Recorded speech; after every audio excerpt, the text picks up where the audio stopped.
Hey folks, Lenny Lawson here, the car guru, and sometimes it is incumbent upon me, because of the growth of the podcast and the fact that it goes all over the country and the world for that matter, that I reintroduce myself a little bit. And since this is a local radio program as well, I'm sorry, and you may know who I am or not. I don't know. I'm a car dealer right now. Currently, I am the owner of Gateway Ford and Gateway Nissan in Greenville, Tennessee.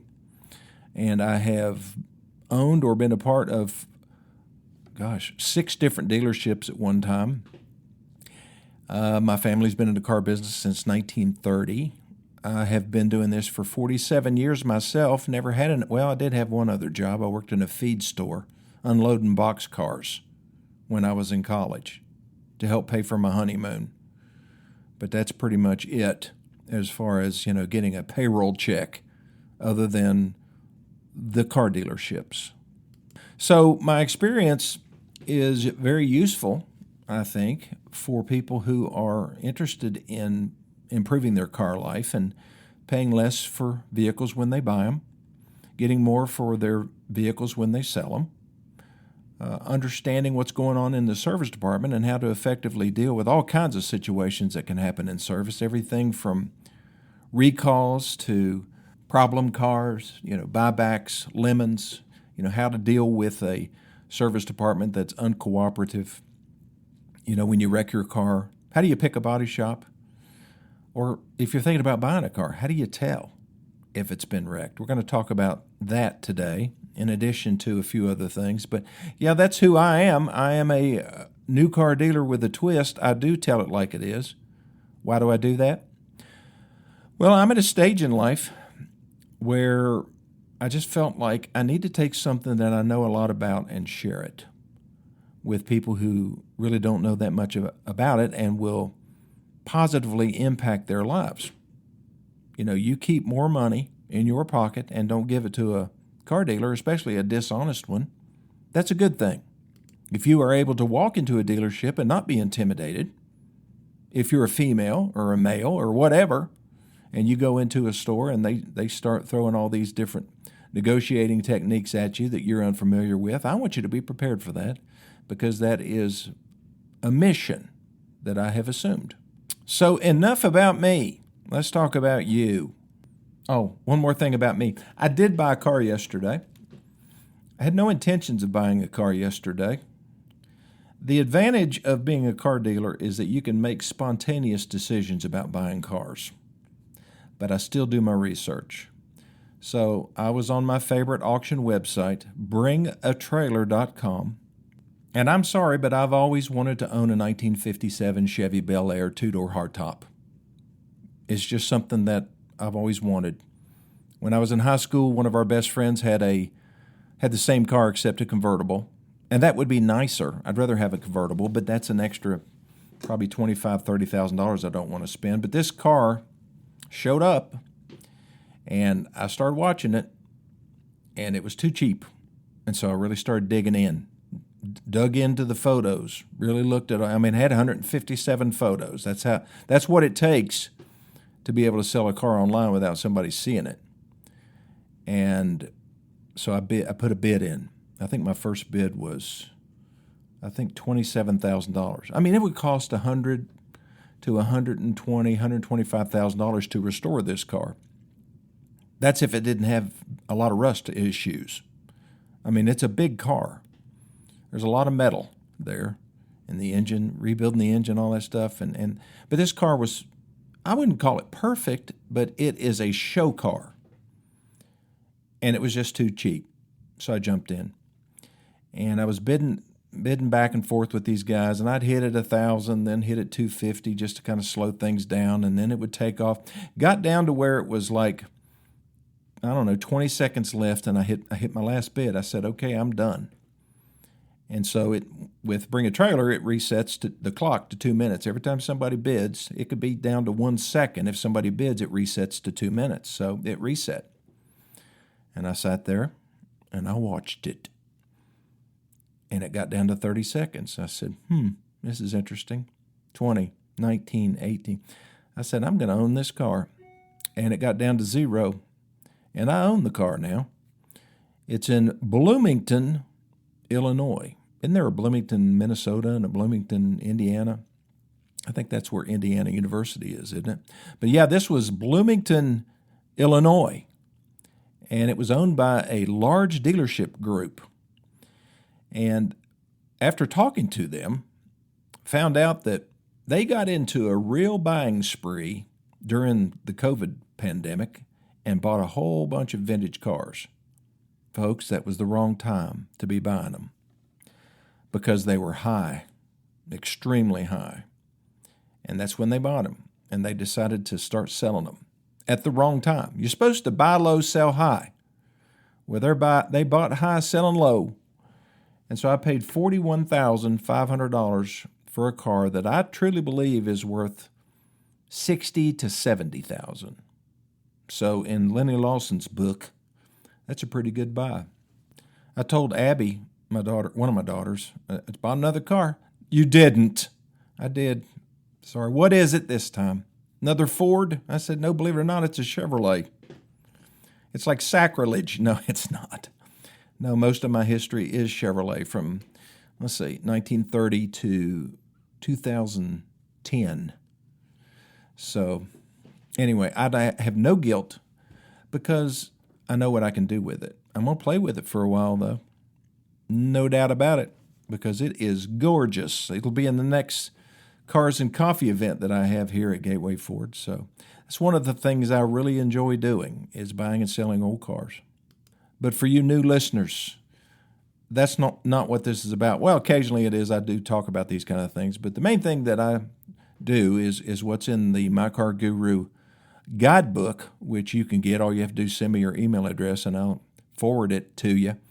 It's protection. Matter of fact, I just got an email. No, as a text message. It shows up on my computer screen from a person requesting the My Car Guru guidebook.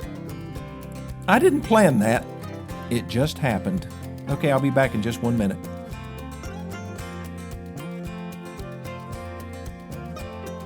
Okay, I am back. We are talking about car buying mistakes this week, and one of the biggest ones that people make, and I steered somebody clear of one of those last week. Matter of fact, they were wanting to buy a vehicle.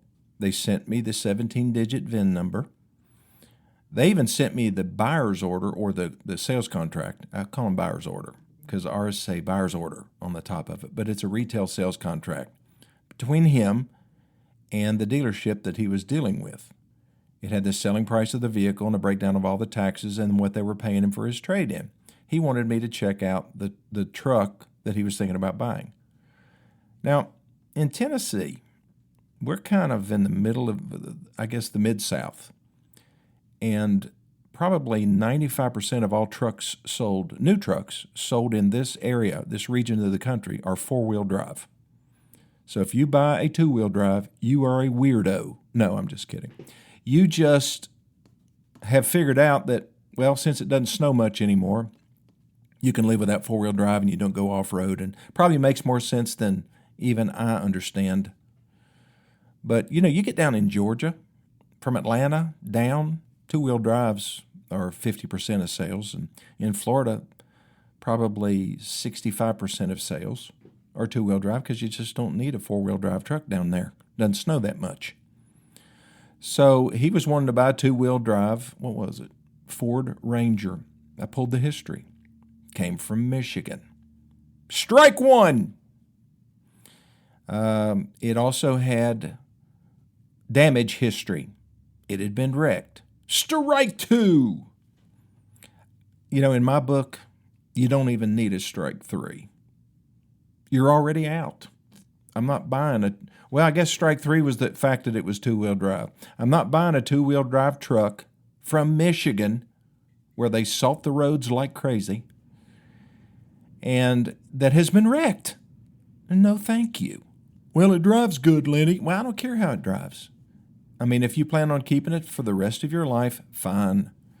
But if you're going to ever try to trade it, that wreck's going to show up, that Michigan is going to show up. You're not paying a wrecked Michigan price. You're paying a full price, just as if the vehicle was born in Tennessee and never left. There's a difference. Where a vehicle comes from makes a difference.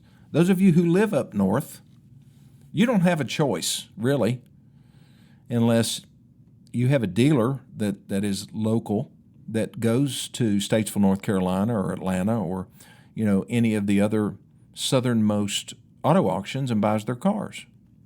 They have more sense usually than to go to, up in New York to an auction or Minnesota to buy vehicles, because people that live there know and understand. I guess most of them do. Hopefully they do. I think in the old days they used to put rust preventative. We would drill. Well, we did it at our dealership too because it was something that we could sell and make a profit on.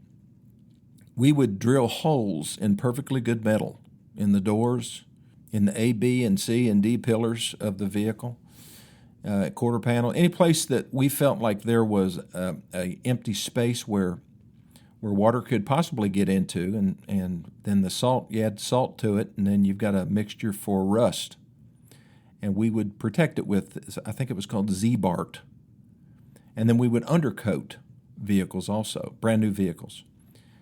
But they figured out that when they started dipping all these bodies and new cars in zinc and doing all this other rust preventative, plus the factory said, if you do that, you are voiding the warranty on all the metal panels. That was enough for us to say, okay, we won't do it anymore. Sorry. But they continue to do that up north. And I think it's a good thing. I mean, it'll help prevent it, especially on pickup trucks. They have weep holes. That's where if water gets in there, it can come out. But unfortunately, water gets in there that is mixed with salt, especially in the winter, gets slung up there by the tires, and it just stays there until the right conditions, and it rusts. It rusts completely through. I've seen it so many times. You'll see a vehicle driving down the interstate from Michigan, and it's just completely eaten up with rust along the rocker panels and above the fenders, and that's just what happens. Thus, the reason we don't like buying vehicles from up north. So I told this gentleman, don't buy that truck. Come on, come back home. It was in Knoxville, some dealer outside of Knoxville. What the heck is a dealer from Knoxville buying vehicles from Michigan? You know why they do it? Because they're cheaper. They pay less for cars from Michigan than they do for cars that were originally titled in like Florida or Texas or Alabama or Tennessee, for that matter. So that's one of the first things that I'm going to do if I'm evaluating a vehicle, pull the history. Look at Carfax or AutoCheck. AutoCheck is a division or a product of Experian. Experian is one of the credit bureaus. You can sign up with Experian and check your own credit out if you want to. I think everybody gets one or two free pulls of their credit per year if you go through TransUnion or Experian or whatever the other one is. Can't remember right now. We use AutoCheck, and it's proven to be very accurate. Carfax probably is too. Carfax is better known. Just pull one of them, and don't just look for, to make sure the odometer is correct. Make sure that the car hasn't been wrecked. See where it comes from. Look at the first place it was titled, and that will tell you a lot, and how long it lived there. Because if it's been there 2 or 3 years, don't buy it. Sorry, people up north. It's not, I'm not trying to be mean or anything. It's just the way it is. But here's the problem with these reports, is that if somebody doesn't turn it into their insurance company, then it may not show up on a report that it's been wrecked. So how do you tell if a car's been damaged? Well, let's go through a few little steps that we do.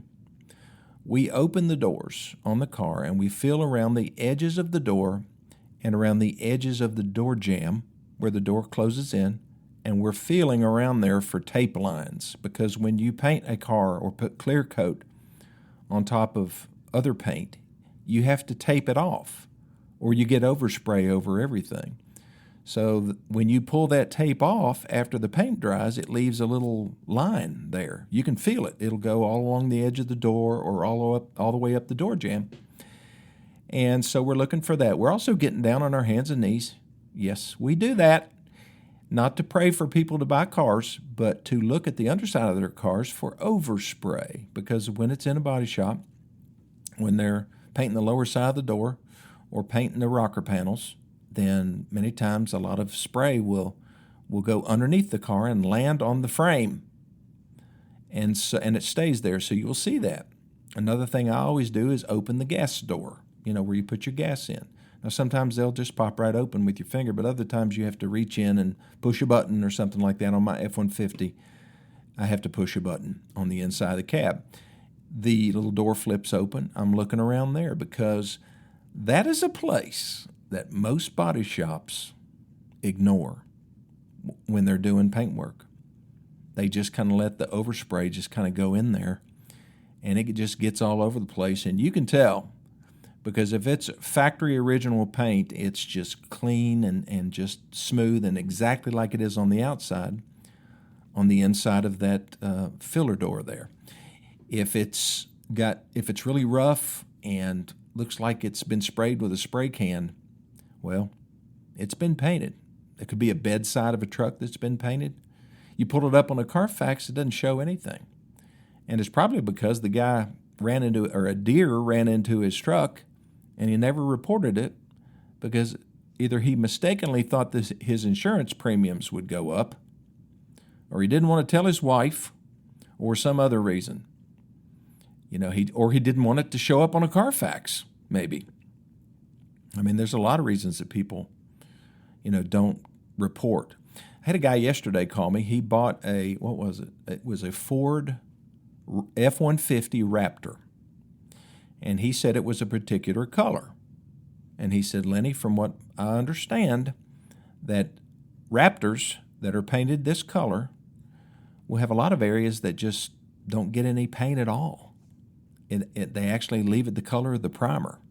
I said, this is the first I've heard of this, because he had taken it to a dealership, not mine, but some other dealership in another town close to me, and they agreed to repaint that vehicle while under warranty.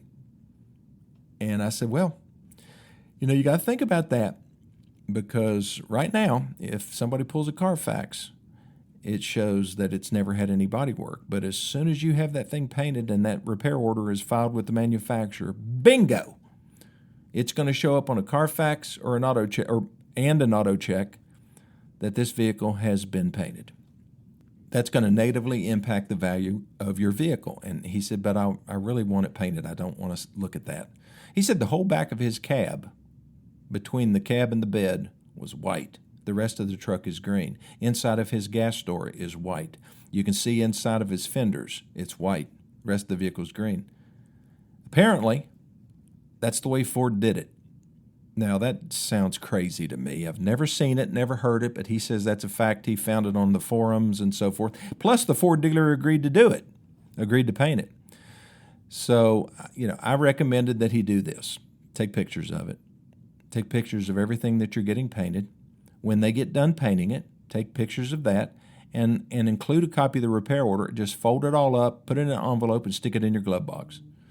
And whenever you get ready to trade that truck, before they pull a Carfax or an auto check, say, oh, by the way, I had some work done to this vehicle because of the way it was shipped from the factory. And you have all this evidence, and you pull it to them, they'll go, oh, okay, well, that's good. So this auto check, if we pull it and it shows that it's had paint work, it's not because of wreck, it's because of that? Yeah, that's exactly it. Okay, never mind then.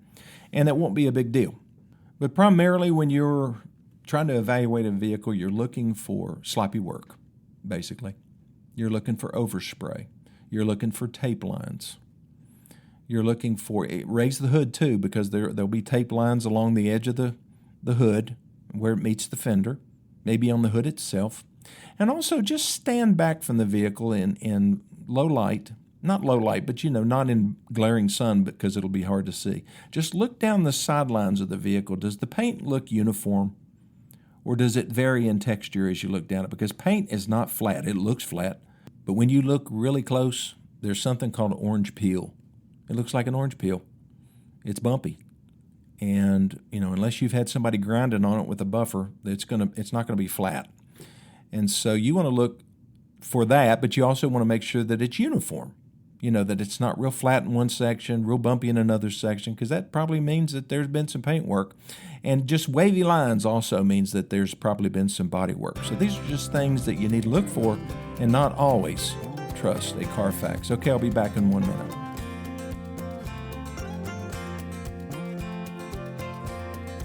Okay, I'm back. I have 157 pictures of this 57 Chevrolet that I bought, but I'm still a little nervous because, I was looking for tape lines. Now, yeah, it's been painted and stuff. I just want to make sure that they had all of the bright work, all the chrome work, the weather strips, the door handles, the mirrors, all of that was off before they painted it, and then they put that on, because if you don't, you get these tape lines, you get these jagged edges, and I'm going to be sick if that's the case. But they assured me that it's not, and all I can do is trust them. So I called my guy. He goes and picks up cars for me, and I'm giving him a F-250 to drive in my aluminum trailer, and he's headed out to Bloomington, Illinois tomorrow to pick up Lenny Lawson's 57 Chevy, something I've wanted for a long time. Just the coolest. I love tail fins. And just the front end, it looks like it's got little rocket launchers on it. It's very kind of airplane oriented. We've got a big airplane /car show coming up. I think it's in October. And I'm going to have that car there. I'm so excited. So again, if you need me, 423-552-2020 or Lenny Lawson 2020 at gmail.com. And if you want the guidebook, just text me your email address, and I'll turn it around quickly. I can do it on my phone. And why would you want the guidebook? You'll see when you get it. Well, thanks for listening, and I'll see you next time.